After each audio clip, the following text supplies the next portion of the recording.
you let me love you forever, forever. I wanna love you. Will you let me love you forever, forever and a day, day, day, day, day.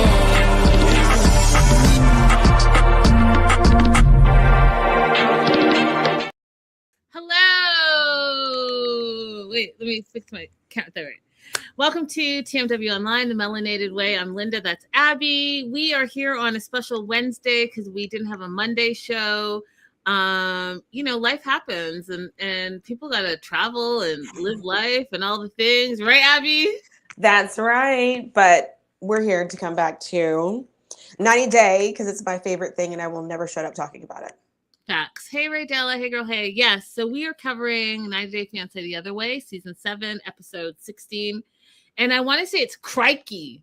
That's the proper way to say it, even though it looks like cricky. It's crikey. Crikey. Yeah, see. The Australian in me. This episode, overall thoughts. Even though it felt very slow, there were a lot of things happening that are worth conversations, especially in Greta's small section. 100%. This episode of TMW Online is dedicated, in my opinion, to Greta and Greta only. Greta girl, listen, we can all learn so much from you, standing 10 toes down and deep in your convictions.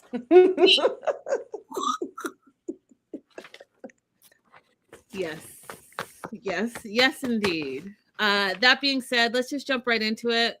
It starts off with Patia and Dylan. Do you think this couple's going to make it, Abby? If they make it, it will only be because Patia is a bit delusional.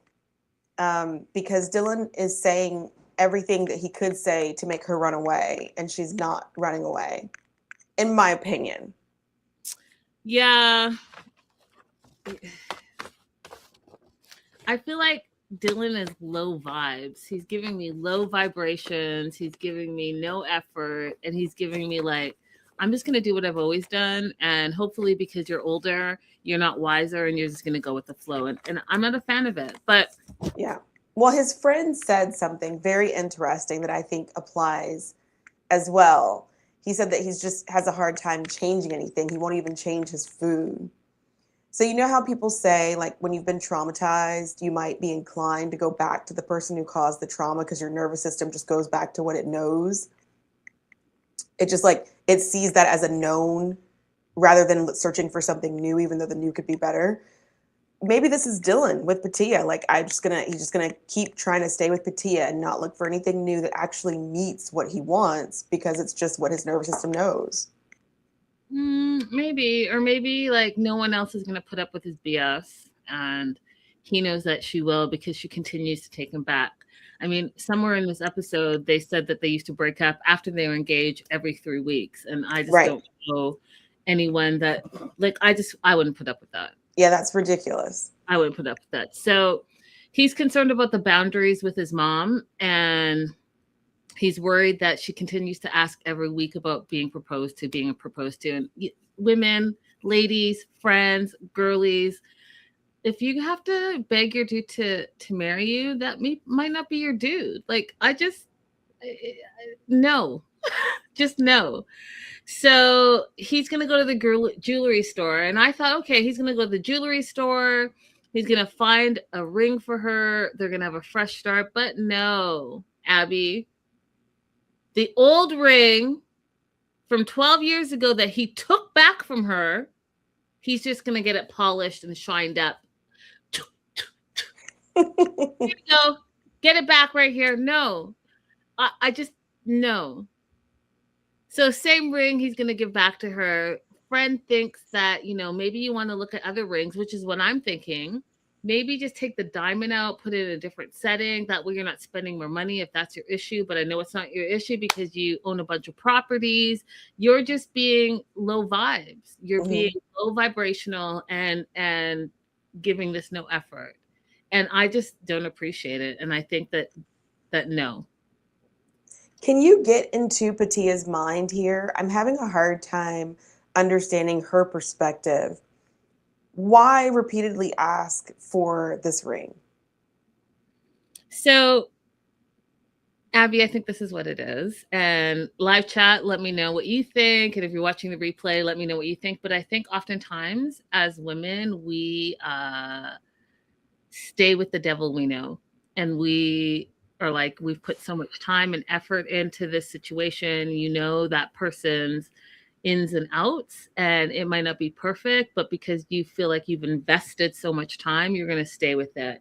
I've oftentimes heard women say, oh, I wasted my good years. I wasted so much time, all this stuff with this person, this person, this person. And I think that that's what her mindset is, that she's, 12 years into this guy. She knows this guy. She thinks she loves this guy for whatever reason. So to having to start fresh, that's hard. That's the harder thing to do. And so I think that that's what it is, Abby. That's what I think it is. So what's the difference, do you think, in her mind between she's living there with him versus she's wearing a ring from him? She's already moved down there. Mm-hmm. They're living together. Why is she asking for the ring every single day? Like, what's the point? Because she feels like that's commitment. She feels like that's commitment. A ring to her on her finger is stability and commitment. And they talked about it when they got to the strip club. Okay, I'm going to stop interrupting. Let's go. So the friend, Chris, is like, hey, I feel like you might want to look at some other rings. And Dylan's like, nope, this is the ring. I've been holding it for the last 10 years. I don't know, though. I don't know what's going to happen. I don't know if I want to give it to her because, what happened in Thailand. She was wishy-washy and she felt like I wasn't giving her enough money. She couldn't live the simple life. He believes that she only cares about the fast-paced lifestyle, quick money, stripping, and just being in that lifestyle and spending. And Chris is like, well, if that's her life, how is she going to adjust to living here? Like, what's changed? What's changed with you and what's changed with her? If nothing has changed, then just like I've said with all of the couples, you can't just leave a location and think that you're leaving your problems. Your problems are coming with you because you and the other person are the issue. It's not the location, it's the people. Make it make sense. So Chris, the friend, says, Dylan's really stubborn and lives in a fantasy and not reality and stays in the same old ways and habits. And I thought that was a very important note. Mm-hmm. Your friend who has no skin in the game. Skin in the game. I knew that. No skin in the game is preaching truth about you and is saying, hey, listen, you're super stubborn. You don't change. You haven't changed. You haven't changed in the last 10 years. So what's going to make this different? Whether it's Thailand, Las Vegas, somewhere in Texas, or, right here in Australia, like, what's changed? Nothing has changed. And so, when he talked about, and this is so funny because have you heard of Russell Hartley? I think that's no, that name's not ringing a bell. Russell Hartley on Instagram and TikTok is hilarious, you guys. I follow him. He talks about like just dating and women and what you should and shouldn't do. And he's hilarious. And he basically is saying the same type of stuff, like, why settle for someone who's stuck in their own ways, who thinks you're a gold digger and you have no gold? You know what I mean? Like, and Dylan reminds me of this. Like, he's stuck in his chicken and rice ways. And one of the things that Russell talked about was, like, why would you want to date like a bodybuilder? a bodybuilder, you think, yeah, you're going for like the looks and the body and the stuff, but this guy can't go out for dinner. He's prepping his chicken and rice and broccoli every day. He's bringing it to the gym. He's spending 6 hours a day around other, bodybuilder men type. And then, you go to the restaurant, he can't eat anything and he wants to quickly go back home and have his chicken and broccoli and his macros. Like, what fun is that for you? Right. It's the same thing here. And we've seen it with Dylan. Dylan might not be a bodybuilder type, but he's doing his macros. He's doing his little like thing of rice. And he's not trying to be outside of that box that he's created for himself. And so I don't know, you guys, is that something that you want? Like, maybe some women like that. Maybe the routine of it all is something that they love. I don't know. What do you think, Abby? Would you like that? Absolutely not. Food is the highlight of my life, so that wouldn't work. Being rigid in any shared aspect wouldn't work. Like, you could be rigid in your own private aspect, like what order you want to do your face care in at night. I don't care about that. It doesn't involve me. But not in shared activities. Right. So they go to a strip club, and Patia's super happy about it because she's been there for a couple of weeks. She finds it boring. Everything closes too early for her. 10 o'clock is not her vibe. And so she feels like she's in her element. And she's like, being at a strip club is like my second home. She was stripping for at least 37 years, which, you guys, is amazing. Mm-hmm. And Dylan's like super happy that she's not in the business anymore. He rather she does a different job, but she misses it. She misses it. She makes making money. She's worried about relying on him for everything, and that failed for them in the past. So I can see why she's concerned, because he's never followed through on what he said he was going to do, in that he was going to provide for her and be the provider for their relationship. He blames her. He says, you shop excessively online and your excessive spending has put you in debt. And that is why, one of the reasons why I took back the ring, why you feel like this simple lifestyle is not enough. And she's asked him in previous episodes to pay off her debt, and he's not really trying to feel that. She wants him to sell one of his properties to do so. And I guess she came to the conclusion that if you're not going to do that, then let me go home to America for 6 months and let me dance this debt off. But guess what? He doesn't like that either. Mm-hmm. So he doesn't want to pay it, but doesn't want her to go home and pay it. And then is using her logic against her and saying, hey, you know what? The fact that you want me to marry you and you're forcing this ring on me, and now you want to go back to the US, just shows me that you're not committed to this relationship. Wait, what? Yeah. It's very important, you guys, to have these conversations about finance. They are clearly not on the same page about finance and spending and saving. And we've talked about it. Abby mentioned it. I mention it all the time. But when you talk about finance, you have to talk about your debts. If you are commingling and you're going to be commingling for life, then that person's debt is going to be your debt too, unless you guys discuss something different. But clearly, you all, Patia and Dylan, have not discussed who exactly is going to take on this debt. Patia thinks Dylan is part of the reason why she has this debt. And quite frankly, I don't think she's wrong. I do think she's wrong in the sense that, you spend a lot, you just put it on credit cards and you deal with it later. However, you did pack up your life 2 times now, which means you sold all your stuff. You weren't bringing income in. When you went to Thailand, you were hoping that he was going to provide for you because that's what he said he was going to do. And now you're in Australia, Tanzania. Is that where they are? Tasmania. And what? You're worried? Well, it's because you guys haven't communicated. Yeah. What are your financial responsibilities for yourself and to each other? This is actually so confusing to me because I don't really understand why him and his mom keep harping on her debt. Like, if she never pays it, how does it affect either one of them in Australia? Right? It's confusing me. Why do they care?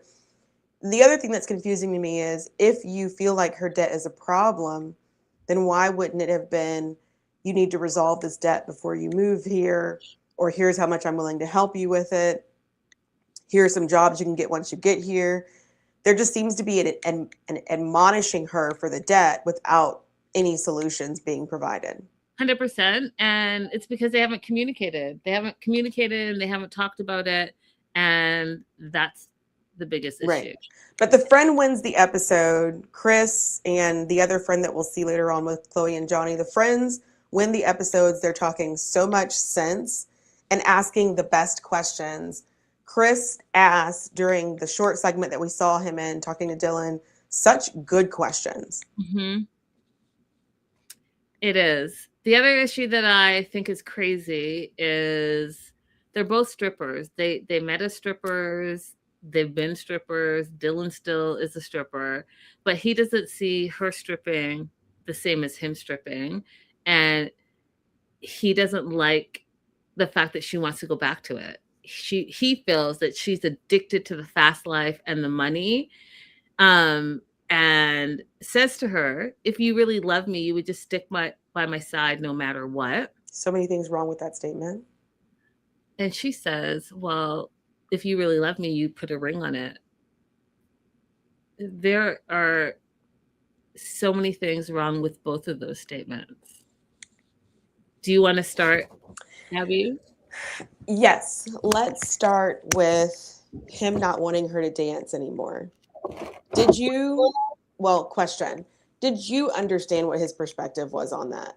Given the fact that that's how okay. So the only explanation I have for that is just he doesn't think that she has the same bodily autonomy that he has. He thinks, because he pointed out that there's some times that you're alone and you're not working with another woman and you're with these men. And in those situations is where he's worried. So I feel like what he's pointing out is that in those situations, you don't have as much bodily autonomy as I do. So you're acknowledging that the man is the problem, the man that might be the aggressor. But your solution for that is not to change what men do and how they behave. It's to censor Patia. So that's interesting, if that's the perspective he's coming from, because I can't imagine anything else.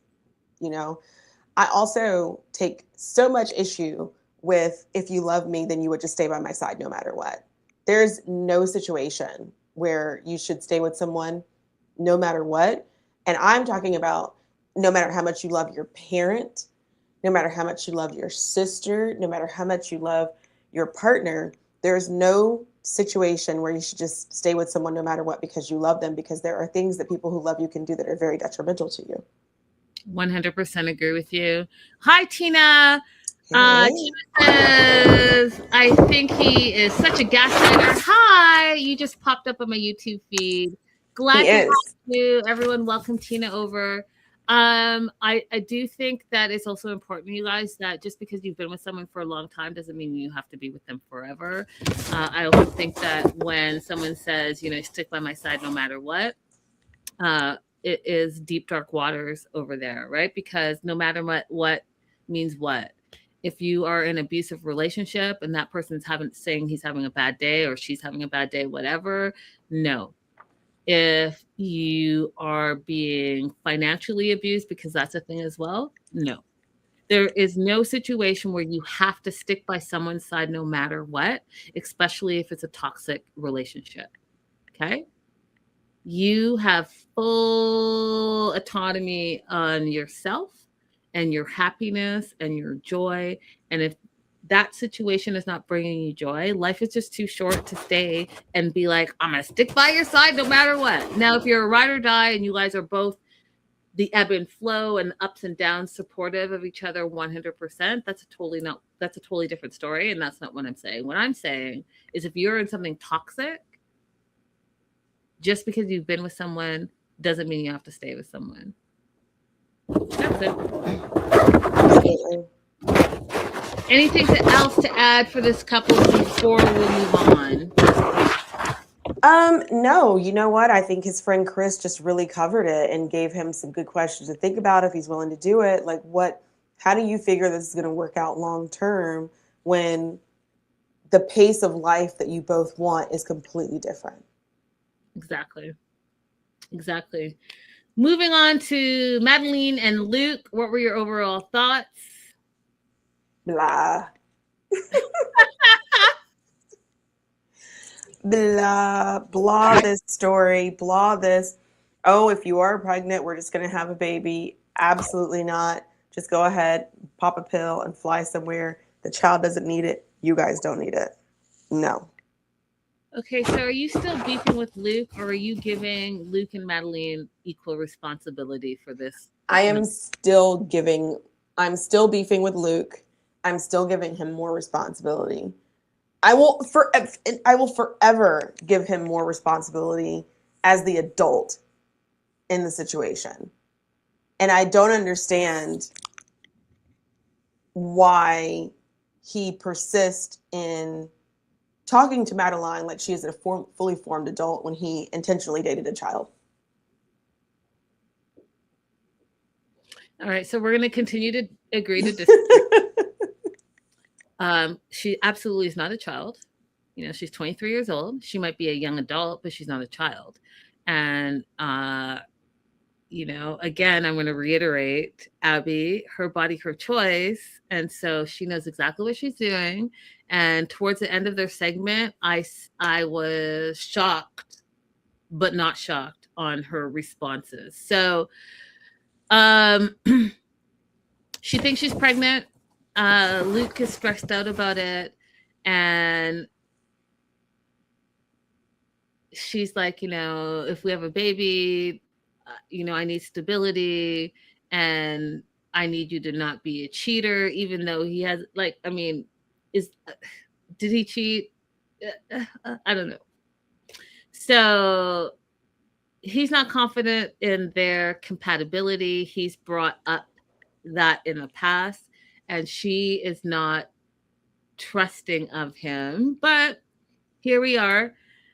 She's like, leave me alone. She doesn't want to take the pregnancy test. She is being, in my opinion, a brat because listen, you're the one that bought the pregnancy test and then you brought it up to Luke. And then now he's like, okay, let's take the test. And you're like, no, leave me alone. Don't touch me. No, I'm not taking the test. Well, then what are we doing?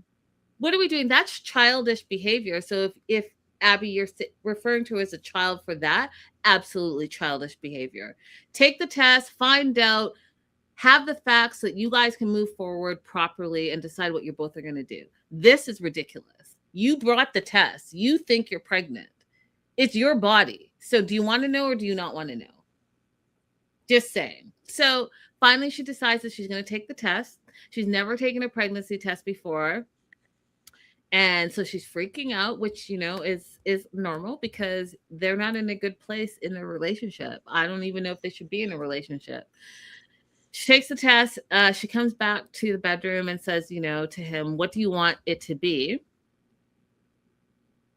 And I thought he had a very grown up response. He's like, you know, now doesn't seem like the best time for us to have a baby, but you know, I love you. And so whether it's now or 5 years from now, I think you would be a great mom. Excellent answer. Even though Abby is rolling her eyes for someone who has been immature for a lot of this. That's an excellent answer. He's maybe not the best person, but for this situation, that answer was appropriate in my opinion. She shows it to him. It's one line. I was even confused. I was like, what does that mean? Right. But then I remember a doctor somewhere online said it's very rare that you're going to get a false positive. If you get a positive on a pregnancy test, you're probably pregnant.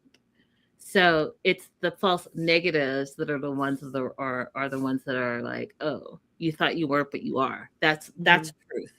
So they have one line. One line means negative. They both have like a sigh of relief, right? Because, you know, their relationship is not stable. And so bringing a baby into this chaotic mess would have been a mess. Luke goes on to say, I love you and I want this relationship to work. And Madeline says, I love you too, but I don't trust you and I'm really scared. What? He goes on to say that he's going to try to make her happy. She's like, well, what about the conversation we had today? You don't want to share the company that we started together.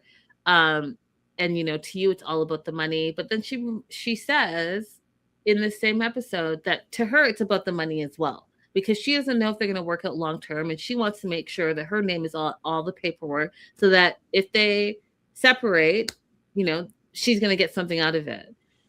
So, you guys, I just think that they're equally responsible for the toxicity of this relationship. They are equally responsible. She came in it for reasons and he came in it for reasons. And both of those reasons, in my opinion, because they're not working out, are causing strife in the relationship. But they're both equally wrong. You can't one be wrong and another be wrong and think, ooh, we're going to get a plus. Negative and negative does not make positive. Period. Not in this situation, yeah. Well, I was thinking as we read this, or as I was watching this, I don't recall seeing any happy moments between Madeline and Luke at all. Like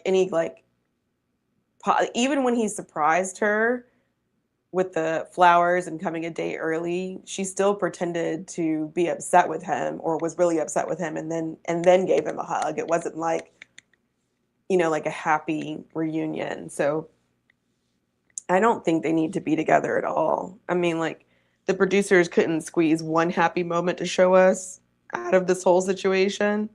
Outrageous. I don't think they need to be together. Tina, 100%. Her temper reminds me of Anfisa, George's ex, the way she threw it at him. Fast. Bring me my red makeup bag. I don't even think that it's her. Bring me my red makeup bag. Something like that. I don't even think it's her temper, Tina, to be honest. Like, I think this is just the way that Madeline communicates. I don't think that she has a different form of communication, or otherwise, wouldn't we have seen it at this point? I mean, I think that if that's the case, she has to learn to communicate, and she does not know how to communicate effectively or well.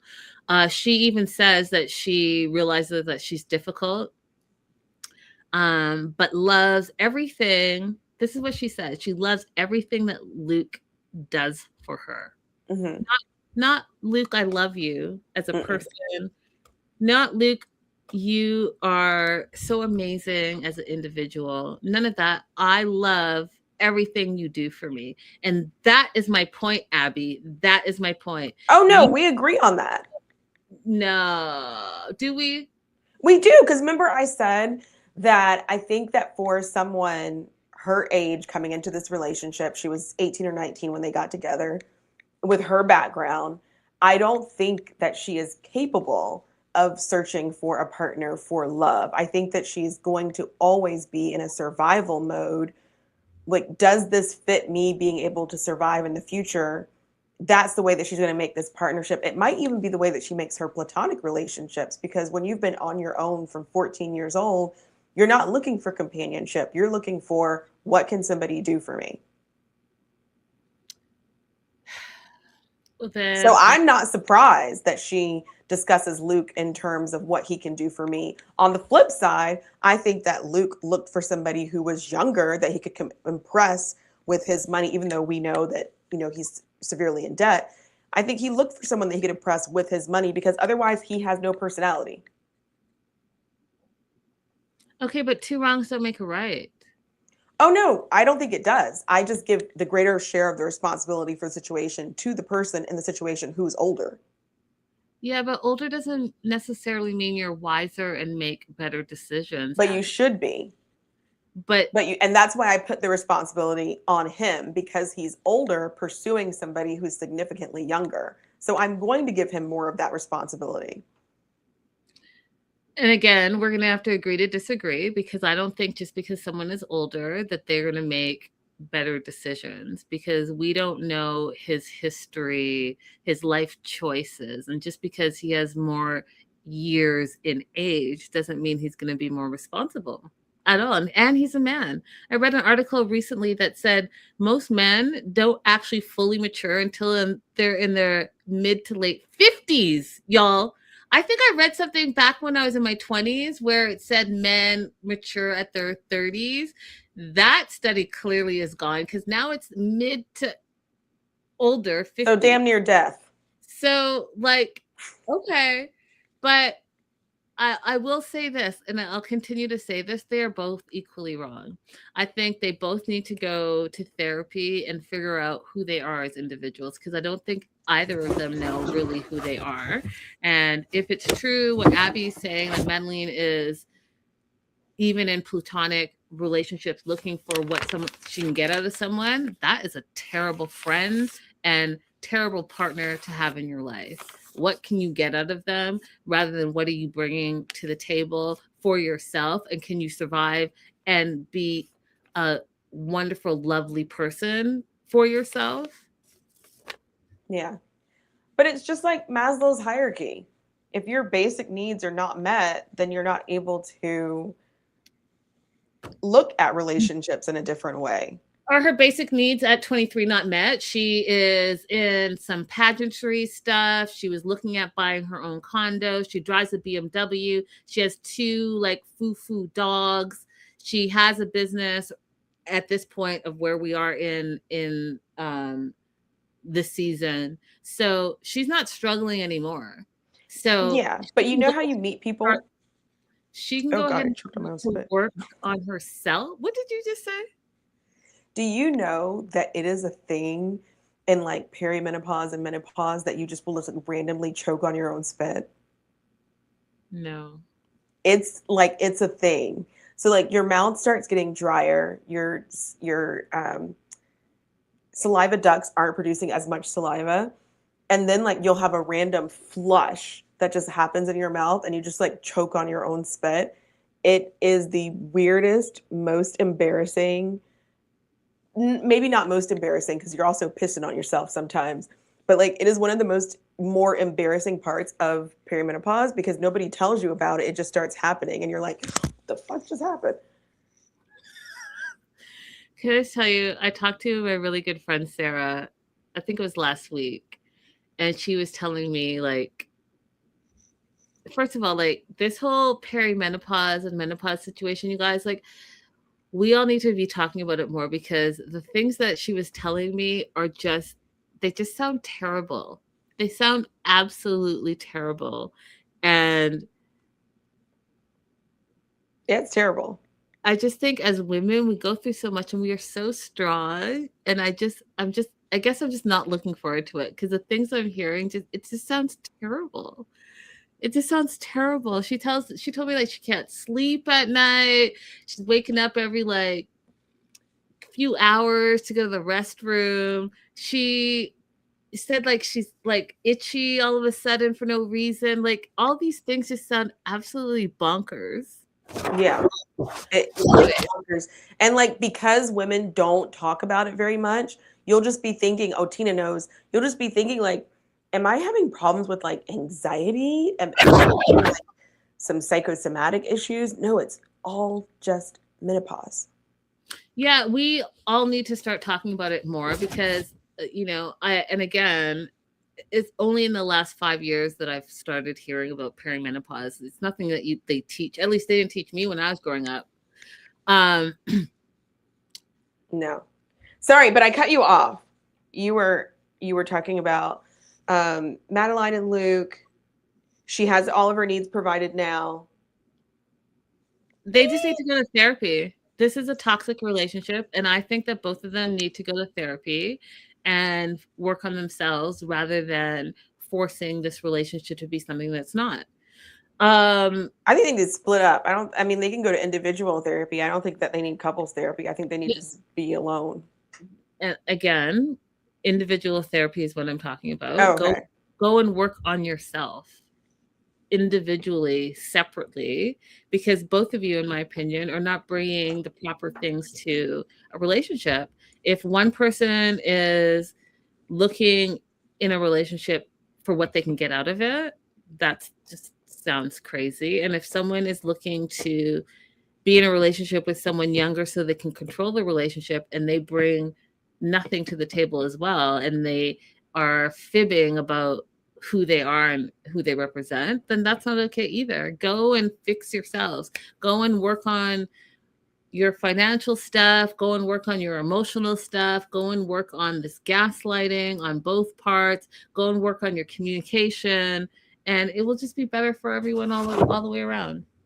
Yeah. That being said, do you have anything to add to this couple, or are we going to move on to the next couple? Well, I had a thought also as I was watching it, which is something that I've seen with my own clients from time to time. I think that when you don't like your partner, like you're with your partner for like you think you're in love, right? But technically you don't like them. You don't like the way they sleep. You don't like the way they walk. You don't like the way they talk. Everything is worse in the relationship because you actually don't like that person. You've just somehow convinced yourself to stay with them. I see it because sometimes I see green card marriages. And listen, it's not for everybody. It's a lot of work to stay in that marriage long enough to get your green card, especially if it's somebody who's like farting and burping all the time and they're just like annoying or they say annoying things. Like, it is a lot of work. It's not for everybody. So I was also thinking along the lines of maybe she just doesn't like him anymore. Like at one point in time, she did like him, but now she doesn't like him. And so now everything he does is annoying. And that's why we get this argument about everything. That could be true. That could be true. You know, I laugh and I think of you, Abby, often because the realization, and it's funny because I think that anyone that knows me knows it to be true, but you really like put it very clear and concise when you're like, you know, Linda, when you just don't like someone, you don't believe anything that they say. And I have that as I go in my day life, I realize that 100%. That is so true about me, you guys. If we've cut, and I'm Canadian, I like everyone.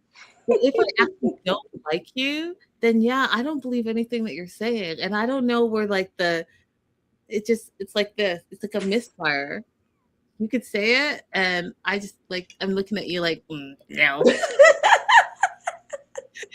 So, anyways, I find that to be super funny because I'm starting to notice it more and more. As I go through my day-to-day life, I'm like, oh yeah, Right. You're like, I don't believe this person. Oh, turns out I just don't like them. facts. These are facts.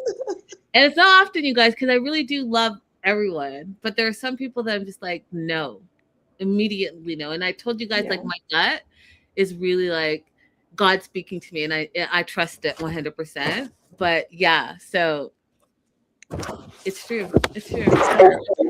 Silver, we got to talk about HRT. Your friend is saying HRT was a game changer for her. We'll have some more conversations about that. I don't know what HRT is, but I do know that Sarah said, oh, hormone replacement therapy. Yeah. Sarah said also the estrogen shots or whatever really helped her.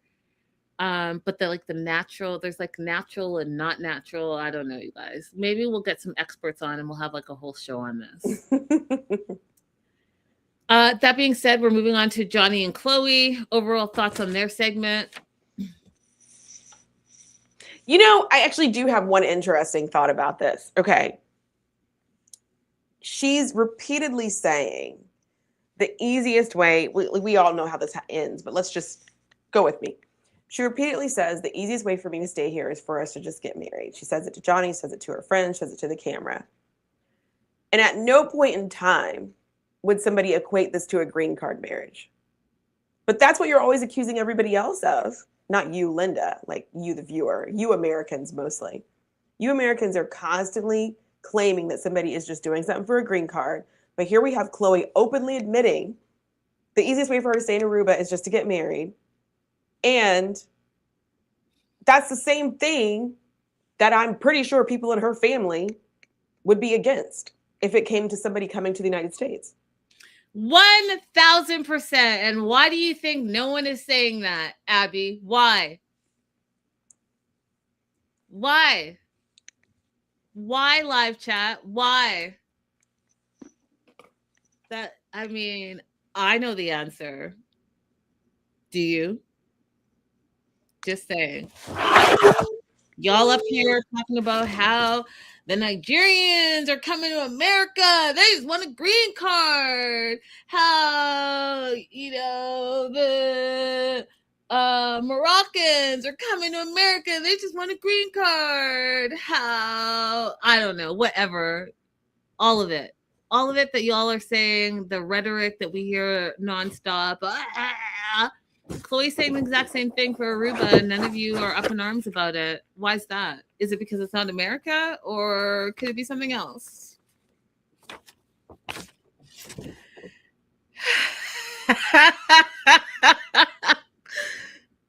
God. Okay. No TED Talks today, you guys. I'm really being like chill, because I could go off, but I'm really not doing it. Really not doing it today. Chloe and Johnny are at the beach, and they're processing the fact that, they need to get married for her to stay there. And Chloe's talking about her best friend Maria, her best friend in Aruba, Maria. They want to have a meatball night, and meatball night is just really a girly fun night out where they go drinking and they chit chat and they beat meatballs. It's not actually them eating meatballs.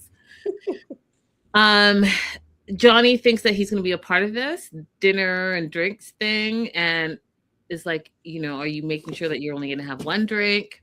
And she's like, yeah, no, you're not invited, and I can't really promise it's going to be one drink. And he's worried about that because when she gets together with Maria, they quote unquote go all out. And he's worried that she's going to be in vacation mode because, every time she's come there, it's been a vacation. And I also told you guys for years now, you can't just be like, hey, I'm marrying Vacay Bae, and you know nothing about that person. Vacay Bae is Vacay Bae. Everything is great when you're on vacation. You're on holiday for 2 days, 3 days, 1 week, 2 weeks. Everything is roses and sunshines and ponies and unicorns. You definitely need to go and spend time at that. Listen, you guys, without getting too much into my business, I'm going to tell you something. I'm going to tell you something. Ladies, come closer. Come closer. Okay, listen. If you're a single individual and you're in these dating streets, please make sure that before you commit to anything crazy with the person that you're dating, that you go to their house. You know where they live. You've walked around their house, their apartment, their friggin' basement suite, whatever it is, you make sure that you've done that. It will save you a lot of time and energy. Okay? Mm-hmm. Yeah. And if for some reason you haven't been to that person's house, then you should not move forward. And my personal rule is if I haven't come to your house, you can't come to my house. That's my rule. Mm-hmm. Take that information and run with it, because I promise you, Linda, the guru, will have saved you so much time and energy and heartbreak. Here's my first Chloe Johnny question for you. Why does he care how much she drinks when she goes out for this night? Because she doesn't have any responsibilities right now. It's like she doesn't have a job she needs to get up for, not a child to take care of. Why does he care if she goes out and has a fun night with her friend Maria? Well, I can tell you why. It's because, and Chloe tells us in this episode, her mom cut her off financially. And so and she's used to, like she said, no more dinner every night, because they paid thousands and thousands of dollars of going out and partying on her mom's dime. So he's worried that, are you going to go out and just have one drink? Because I can't afford for you to have multiple drinks and eating out like this. So it's financial. It's financial. Okay. Because I was like, you know, what does he care if she goes out and has a couple drinks? Why one drink? But okay, financial. So he's paying for her to go out with Maria. Got it. He's like, I want you to rein it in on how much you spend. Got it. That's right, Okay. because he can't afford it.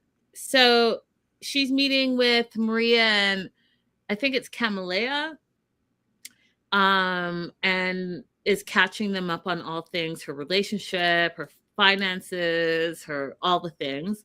And that's where she talks to her friends about, you know, she can't go out every single night and party like she was previously every time she came to Aruba because her mom has cut her off. And here's the funny thing, you guys.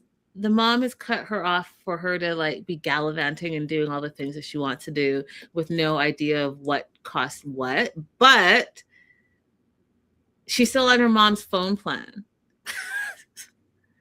Girl, can you just say that you are on an Aruba tryst? Have all the fun and then call it a day. Can you not say you're moving to Aruba and you're marrying Johnny the Pirate, who I'm finding in this episode apparently is a serial cheater. I mean, there's no proof of it yet, but this is what the friends are saying. And you know, your friends, again, my new saying, because now I know how to say it, is your friends have no skin in the game. They just protect you and love you. So if they're telling you while you're away for the last year, he's been cheating every single week, what do you want to do? What you want to marry who for what? Yes, Tina, like, girl, grow up. Grow up. Okay, so they've been together for a year. Friends that still think that she's in a honeymoon phase because a lot of that year was long distance. Chloe wants to figure out what the easiest way to be legal is, and the easiest way for her to be legal in Aruba is to get married, and she wants to do that. And her friends think that's the worst idea ever. Because you know what? You're going to find out about a random girl every single week. They bring up Clubhouse and other examples where he has allegedly cheated on her. And so for you, Abby, the attorney, I wanted to ask you from a legal perspective, let's say she does get married and she finds out like within the first 3 to 6 months that there's been infidelity. What does that look like? Can there be an annulment? What does that look like? Oh, you know, here in the US, you could ask for an annulment. In Aruba, I really don't know. Because I'm not familiar with the Dutch system at all. So I don't know what their requirements would be. She would most likely be looking at just getting a regular divorce, though. I mean, because annulment there's an element of, okay, you had to be defrauded, or there has to be some kind of breach of contract, something like that. Typically, infidelity doesn't really meet that standard unless it's combined with something else. Oh. But you can at least you can ask for one, and the judge will decide whether or not to give it to you. But I mean, considering that her main driving factor for wanting to get married right now is just for residency purposes, it's just not a good idea. But we knew that from the beginning. We knew from the beginning, look, Chloe's just about to have a little Aruba adventure. Great. If she just comes out of it without a baby, that's fine, right? Don't want her to come out with a heartbreak, but I don't think anybody predicted that this was going to be a long-lasting situation. And I'm glad that she has met some people who she calls friends who are being honest with her about that. 100%. Silver Lining is asking, what does she do all day? She says she doesn't cook or clean. She doesn't work or have a car. Does she just spy on his boat all day? Maybe she's sitting back writing some mean raps like Cardi B, who also says she don't cook, she don't clean. But let me tell you how I got this ring. Y'all are wild. I don't know what she does all day. I mean, I do know she sits in the trees and spies on her pirate boyfriend. Raspberry is there in the island and has never heard of annulment of marriage in the islands. So that's really good to know. I mean, I guess the other problem is one of the stereotypes about the islands, and I don't know if this is like rude to say, but like one of the stereotypes is that the men are generally not faithful. I mean, that goes across like, Jamaica, Dominican Republic, the Bahamas. Like, when we hear about these situations, these men usually have like their main family and then their other family, and it's just really, really, really common. Yeah, I want to say, yeah, that is something that we hear often, but I do want to tell you this, that a lot of men cheat. And I don't care if you're just like Caribbean area or else, a lot of men just cheat. Do you know that? I will say that I'm so fascinated by how many men who are in relationships cheat. It's wild. Like, you could just not be in that relationship. It's weird to me. You could, or you could be honest. But I've had men tell me when we have that conversation here, it's like pretty common to be polyamorous, have like multiple partners, but this people still choose to cheat. And I've Wild. had men tell me that the reason why they won't be honest is because it limits the pool of women that they could be involved with. So, like, even though there's women here who are completely okay with it, you still want to have a bigger pool of women that are available to you, so you still lie. It's disgusting. It's disgusting. Disgusting behavior. Um, Abby, do you remember when that show was on? I'm not going to mention the show because I don't want to like get into. But do you remember there was like, y'all? There was like a year where this like polyamorous vibe was out there, and these shows thought that I would be interested in living that lifestyle. Do you remember this? I remember these shows being popular, but I do not remember you being solicited to be on the show. Who so one of you, maybe Silver Lining knows, but there was a whole year where I was like, am I giving off a vibe where it's just like be open for this? Because I absolutely am not open to it. Anyways, stop cheating, y'all. Just break up and move on. Uh Chloe thinks that ever since she's been in Aruba, he's been faithful. And I just think that that is the craziest thing I heard her say. Like, what? So you're happy now that you're actually physically there that he's been faithful? And because you ain't got no job, you ain't got no car, you got like 2 friends, so you're always going to be around him. When can he possibly cheat? Because even when he goes to work, you're spying on him. So yeah, he's been faithful. Is Yeah. that something to be proud of? It's not. And one of the questions that her friends ask, like really good questions, but one of the questions they don't ask is that how you want your future to look? That you guys have to do everything together in order to keep him from cheating? Because like, I love Beyonce, love her down, but ever since we found out that Jay-Z cheated, they don't do nothing alone anymore. Is that really how you want to live? It just couldn't be me. I've said this to you guys in the past. I just don't like the person I've been cheated on. And that one time we were just, that was it. Well, actually, no, 2 times. I've been cheated on twice. But one of them I'm like blocking out because so what? Yeah, no, I cannot. Can't, won't, don't, won't. Silver Lining says she remembers that time. Yeah. Oh, what a time. Oh, what a time. Oh, and I remember there was something. Who was it? It was one of our old G's. Someone said something in the comment section that should have really been a DM. And someone was like, why would you say that to her? And then they got in a fight in my comment section over this polyamorous stuff. I was like, I'm just going to step away because I am not involved in this. I already said that this is not something I would be interested in. So y'all calm down. Mm-hmm. We find out that Johnny's been cheating. Been cheating according to her 2 besties in Aruba. Been cheating this whole year that she has been dating him abroad. And they're wondering, is she just lying to her better? And he has a reputation on the island of being a womanizer. And literally her friend says he's cheated every week. And friend thinks that it's a bad idea to try to get married, even if it's for the green card, because you really are going to be living a crazy lifestyle and you need to prepare yourself. Okay. Basculum Raspberry said she looked it up. It's only possible if important laws were broken, like forced marriage, fake marriage, bigamy, marriage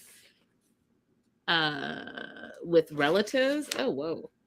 So I guess you can only get an annulment on the island if it was like some legal Yeah, law not was because somebody cheated on you not because afterwards. someone cheated on you. And that's interesting that you have to petition if in case of bigamy. Here, if bigamy is discovered, your marriage is just void. You don't have to file for divorce or annulment or anything. The marriage is just void. So if you get married to someone here and you find out that they were married to someone like in their home country, this is how I see it happen a lot. The person from the home country may think that they have a legitimate and legal divorce, but if USCIS, which is our immigration authority, determines that it was not a actual legal divorce, then that person can be found to be committing bigamy, and the marriage that they had here in the US is void. So that's why I always tell people, if you're here in the United States and you were previously married to a spouse out of the country, get divorced here in the US, because USCIS is not going to question your divorce documents from here, but they will question your divorce documents from home. They'll question the authenticity of them. They'll question if they went through the right channels, especially if you are from a country that has a government that's had some trouble in the past few years, like some difficulty with organization, maybe reorganization, civil war, because the documents that you provide as evidence of your divorce may not be standard. They may be very different documents depending on who like not having an actual process to get the divorce done. And so then USCIS will say, we have these 5 different documents that all purport to be divorces. They're all different. We're accepting none of them. Gotcha. Good to know, you guys. Legal facts for America. Mm-hmm. Do you want to add anything else to them before we move on to the last but not least couple? No, let's dive into Greta. Greta is a G. Greta is a G. Greta, again, this episode is dedicated to you. Way to stand your ground. Way to stand your ground and not be manipulated. And let me tell you something, you guys. I did not. This is segment right here. This is the one that is forcing a TED Talk. Okay. Because what you're not about to do is gaslight this girl who is educated. She might be like, soft-spoken, but she's not stupid. Okay. And what you all are doing, gaslighting her and making her think she's crazy and friggin' sleep deprived, that is not. Listen, y'all. Listen. Okay. Never, and I mean never, and people say never, I'm saying never let anyone gaslight you into doing something you don't want to do because they're trying to convince you and manipulate you to do what they want you to do. Don't do it. If you are firm in what you want to do, stick to that, and don't let any crazy person tell you crazy stupid shit, because they're manipulating and gaslighting you. The simple fact that I'm jumping ahead, but I'll come back to it. The simple fact that Mark, the dad, who she respects, who I respect because he's an elder, the simple fact that he looked her in her face and said to her that she is sleep deprived. And okay, what is he? Sleep deprived and has only been there for 4 days, so she's not making proper choices for her life, blew my mind. So you're trying to tell me this woman who spent at least 4 years in her undergrad, another few years getting her law degree, and then another at least maybe year studying for the bar, she doesn't know how to make wise decisions for herself, and that because she flew to the UK to give her long distance boyfriend an opportunity to see that what she was feeling over the last 6 months to a year, if that was true enough, and she realized quickly that, you know what, yes, that is how I'm feeling. I do not love this man, and I want to pursue my education and my career and my lifestyle. For him to then get his dad to come and talk to her and tell her to her face and in her eyes that she's sleep deprived and that's why she's making this decision, blew my mind. It blew my mind. It blew, you know, the audacity of that statement. Do you know the gaslighting of that statement to say to a woman, "Oh, you just, you know what? You need a little bit more sleep." Everything that he said from top to bottom was problematic. Everything he said and didn't say, because he didn't ever ask how she was doing or how she was feeling. So fuck, like, just who cares about her? Like, you say you care about her, just like your son says he cared about her, but neither one of you was showing it. So now we know where Matthew got it from. 100%. Okay? 100%. You didn't ask anything about how she was doing, how she was feeling, and then immediately launched into, you broke his heart. You broke his heart. He loved you. You are thinking of yourself. Okay. And Greta handled this so nicely, because she could have been evil with it. She could have been, who else am I supposed to be thinking about during this time? 100%. And you know what? Here's the other thing. You know, oftentimes as women, we take on all the things because we don't want to upset the other person. So we're taking on the blame, we're taking on the shame, we're taking on all the stuff. And this is what Greta's doing. In order to even make Mark the dad feel comfortable, she puts all the blame on herself. Like, what? You know, what? Okay. Greta's spiraling after ending her engagement with Matthew. She said she's filled with sadness and she feels bad that she broke a promise because engagement is a promise. That goes to show you what type of lovely individual she is, because who thinks that way, right? Like, yeah, you broke up the promise, but you also saved yourself. Matthew's dad texts and wants to meet up with her, and she's hoping that that conversation they have ends up amicably because she's feeling very, very guilty. And so they meet up, they're catching up with each other, and he's like, I can't understand what happened. Where are you? I'm worried about Matthew because he loves you and you broke his heart. You. Where are you? Why are you not there for my son? My son is sad and it's your fault and you broke his heart. And what happened? I can't understand why you made your own choice as a grown ass woman and you broke my son's heart. You are wrong. What is happening with you? I'm worried about Matthew. So this is the same family that welcomed her with open arms and loved on her. Because it sounds to me like that was all like frou BS, and the toxic family that she left, that she grew up with, at least they were toxic to her face, so she knew what she was dealing with. So you loved her today, you loved her yesterday, but you don't love her tomorrow. You don't love the new and real person that she's presenting because it doesn't work in the little box that you put her in. What? Abby, what?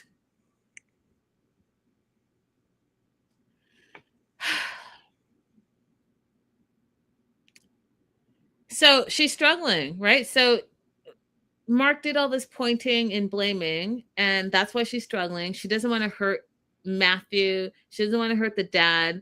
And she says, you know, I did love him so much. And that was then, but she doesn't feel like she's in love with him now.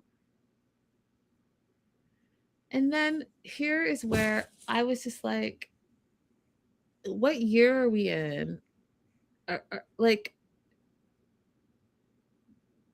I know that we're in like upside down world right now, you guys, but we can't let people.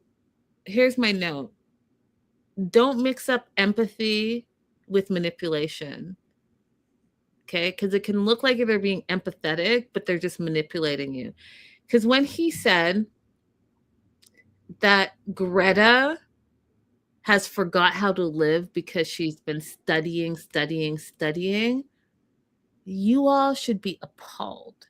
So you're basically saying that because she decided that she doesn't want to just be a housewife and mom, and there's nothing wrong with that if that's your choice, but she decided for herself that that's not what she wants to do.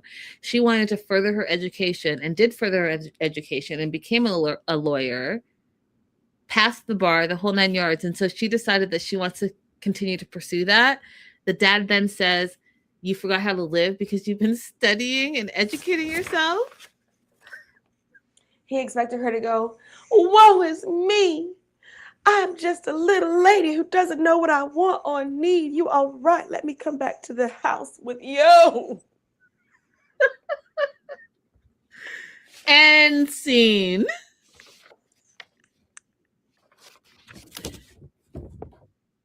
How does this even work out in their minds? In their minds, he says, oh, you forgot how to live and you've not slept properly.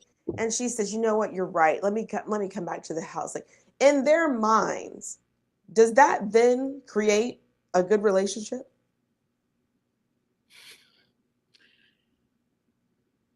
How does this work out for them? After she's already said, I don't love you anymore. And then he came back and said, is it the cameras? Like, how does that work out in your mind? Because for me, at some point, you're going to realize, let's say she decided to stay, what she didn't. Good on Greta. At some point, doesn't it play over and over in your head when she said, I do not love you anymore? And not just said it once, she continues to say it. You know, at one point I loved him. I loved him so much, but I don't feel like I'm in love with him. She said it to Matthew's face. She said it to the dad today. Like, I don't know how many times she has to say it and how much clearer she has to be. I don't love you anymore. Right. What more can she say? I don't want that. I'll be 2 times the father. I still don't want to have kids with you. What else how many times does she need to say in their face, I don't, oh my God, that thing that I told you earlier applies here. You guys know who Shara is? Who? Shara, she gives out like the dating advice. And somebody asked her one day how to get their ex back. And she was like, so your ex. Oh yeah, you told me this. Your ex threw you in the trash. Greta, she's thrown Matt in the trash, right? Put him out to the curb. The trash people came and collected him. Drove him all the way to the landfill. And he's trying to crawl out the landfill to go back to Greta, who's already told him, I don't want you. Didn't try to come rescue him from the landfill, the trash, or the curb. Makes no sense. Makes no sense. So Greta tells Mark, the dad, you know, I respect Matthew. I want him to be happy. I don't love him. I'm not in love with him anymore. And the dad says, like I said at the top of this, you just traveled halfway across the world. You've probably not slept properly. He's prepared to give you time and your space so that you can get a little sleep and wake up and miraculously just be in love with him again and accept this proposal and marry him. Mm-hmm. Truly.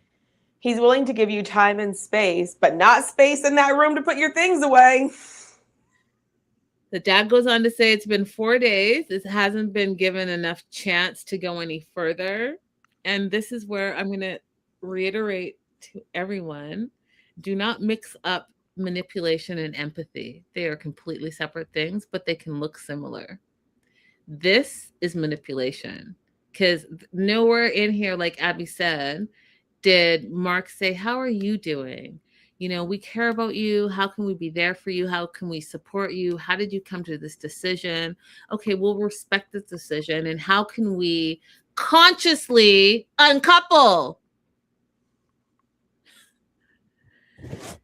But again, Greta,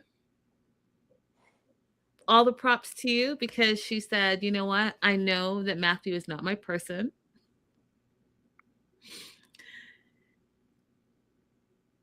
I don't love him. I'm not in love with him. And the dad's like, oh, that's such a shame. She goes on to say, I know that I, taking all the blame on herself, can't make him happy. Thank you for welcoming me into your family. I appreciate it. Again, taking in all the blame. The dad, just like Matthew, says, I realize that there's no hope for Matthew and Greta because she's rationalized and justified her choices in her mind. Such a weird statement because where else would she make her choices? Where else would she make her decisions? She also said something that was really nice. She said, we're not evolving into people who are compatible with each other. That's a very nice thing to say instead of saying, your son was not providing me with any kind of assurances and making me feel comfortable in the place where we were. Tina says she's lucky there were cameras, or she might be locked up in the basement somewhere. I mean, based on the way that they're acting. Facts. Heck yeah. But facts. We are just full of F-bombs today. Sorry, guys. Listen, because it's so outrageous. What year are we living in? Right. Raspberry. How dare she used her mind as a woman? How That dare part. she? How dare she? How dare she? Dare I say that I have been using my brain a little bit too much lately, and that is the reason why I have not been able to care for the children. And cut. How dare she be rational and justified? What? What? Joslo. Oh, Lord. Not a woman being rational and justified. Oh, How dare she? I may be coming down with a little bit of hysteria. Hysteria. Oh, no. Let me quickly tend to my oven. I wonder if by the time we get to the tell-all, will there have been any introspection on his part or the part of the family members? Or are they still going to come in like doubling down on the things they've done? Because for me, it's so clear that they're wrong. But for so many other people, when I'm like reading Reddit threads or even people reacting to things that I've said, for so many people, just because he was soft-spoken, Greta's the one who's wrong, right? So I wonder, like, are they just going to feel justified in the way that they've behaved? Because I think their behavior is outrageous. His father going to speak to her, knowing she doesn't have that kind of family support, and you want to use her respect for you as a weapon to try and force her to stay in this relationship is wrong on so many levels. How dare she rationalize and justify her decisions? That's all I have to say. If you guys think you're okay with that and you want to go on wherever you want to go, social media, and you think that's okay for a man to tell a woman that she's over rationalizing and over justifying her own personal decisions for her own personal life, then that's on you. That's on you. Greta, 10 toes deep and down. I'm with you, girl. Stick to your guns. Be happy. Go for what you want for your life, period, full stop. The rest is just noise. Mm-hmm. That being said, that's it. Happy Wednesday, you guys. Thank you for, I could never imagine someone's dad speaking to me. Listen, Tina, this whole thing is outrageous. It's outrageous. And the fact that a grown man told a young lady that she just needs to go and get some more rest. It's outrageous. It's outrageous. Go sleep this off. Tomorrow you'll want to marry my son.